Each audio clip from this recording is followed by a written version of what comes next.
kadhatanii boruun kan keegaa si kadhatanii fi si kadhatanii fi si kadhatanii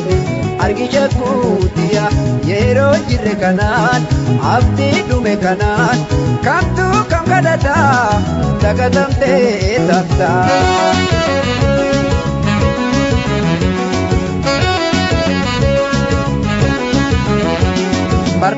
Bardabbatee nuun eegu yerooni nuti wajjin fiignee dhaqqabannu malee feetu dhuftee feetu narraa haftee fafakkeessuudhumaan hin ta'u jaaladhu bariin ta'u wanni bartu akka yaada keetii takka takkaas yaa jaalallee fedhii keetiisaan na jaaladhu si jaaladha dhugumaan onneerraa inni dhimee na jaaladhu yaadi kan biraa.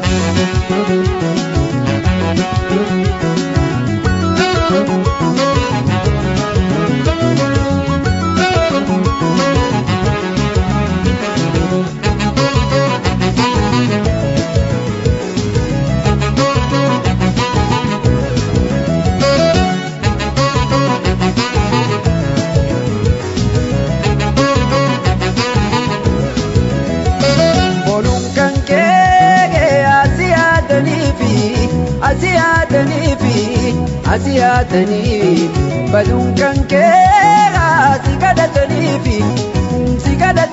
fi taanaan si kadhatanii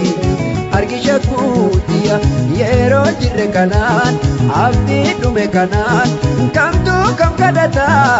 dagatamtee tafta.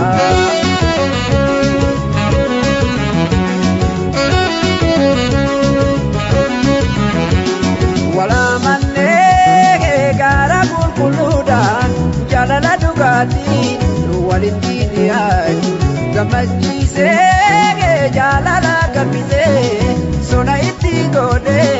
nu gargaara lachuu ta'uu baannaan akkanuma yeroo kenna guddaa dhugaa jirtu jaalatoo maaliif warraaqina boona dhiisii natti siqii hedduun si jaaladha har'aaf miti yaa jaalatoo boruuf si abdadha.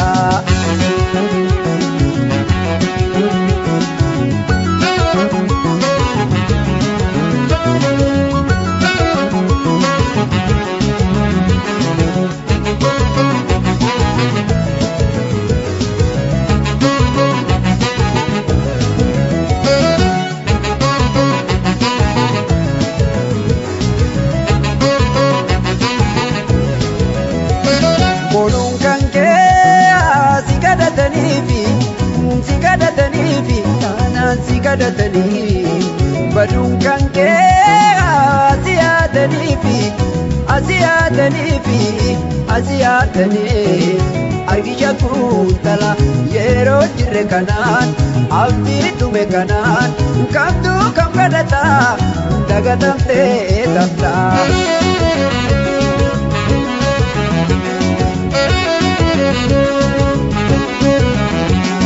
Osoo boontee ofii mi'eessitu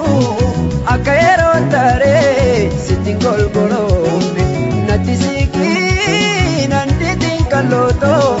jaalala kootannaa osoo hin hambifne ta'uu baannaan akkanuma yeroo kenna gubnu dhugaa jirtu walitti himne beenu haa filadhu boona dhiisi natti siqii hedduun si jaaladha har'aaf miti dhaqalootoo boruuf si abdadha.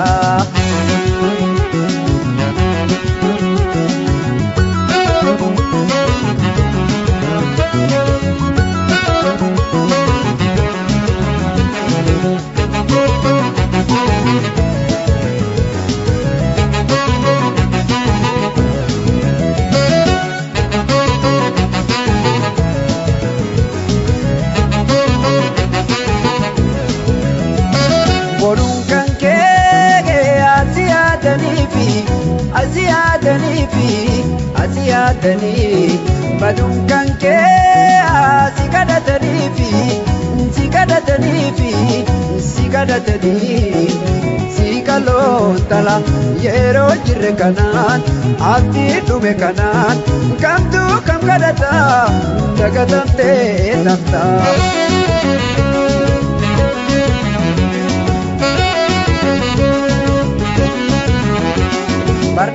Bardabbatee nun eegu yerooni nuti wajjin fiignee dhaqqabannu malee feetuu dhuftee feetuu narraa haftee fafa keessuudhumaan hin ta'u jaalallee bari ta'u wanni martu akka yaadateetti takka takka yaa jaalallee fedhii kee dhiisaati na jaaladhu si jaaladha dhugumaan onneerraa natti siikii yaadi waan biraa bari ta'u wanni martu akka yaada keetti takka takka yaa jaalallee fedhii kee dhiisaati na jaaladhu si jaaladha dhugumaan onneerraa itti timee natti siikii yaadi kan biraa bari ta'u wanni martu akka yaada keetti takka takka yaa jaaladhu fedhii kee dhiisaati.